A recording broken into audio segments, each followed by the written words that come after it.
જાતિને જોયું બધાને એમ થયું કે ભગવાનના હાથ વાળે છે. મોતીડા પર ઓલું શું છે? મોતીડા પર વીજળીના ચમકારે મોતીડા પડવો માનભાઈ અચાનક અંધારા હોય એમ જેમ ઝબકારો થાય એવો ઝબકારો થયો અને ઝબકારો થતા લાખો માણસે ભલે કદાચ ભગવાને હાથમાં ન લીધો હોય પણ લાખો માણસની દ્રષ્ટિમાં એક જ દેખાયું કે ભગવાનના હાથમાં ગ્રંથ છે.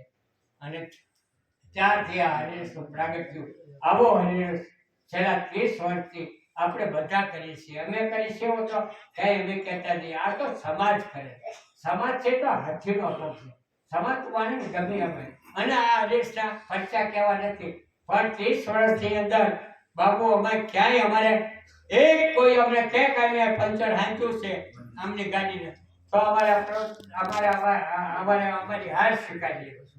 કોઈ અમારી ગાડીને 30 વર્ષમાં પંચર નથી પડ્યું.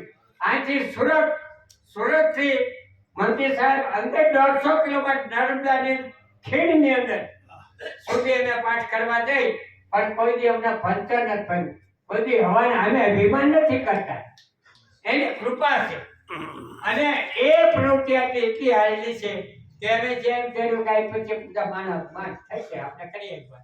અને એવું નથી 5 જણા બેઠા હોય તોય આ મૂર્ત થઈ જાય.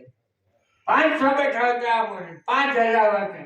એક માળિયામાં એક પટેલનું ગામ છે અને એ લોકોને કઈક પ્રસંગ હતો 25000 માણસો ભેગા થયા છે. 25000 પણ એક જણા સ્તબ્ધ થઈ ગયા. એમને કઈક વાડી ગૌશાળા બનાવી. ટૂંકમાં કહેવાની વાત કે આ હરીશ ગ્રંથ જેને પકડ્યો એ જ્ઞાન. અને અમને તો એ મજા છે કે અમે સમાજની સેવા કરી કે બહુ ટાઈમ નથી પણ એક દાખલો આપણે દઈ દો.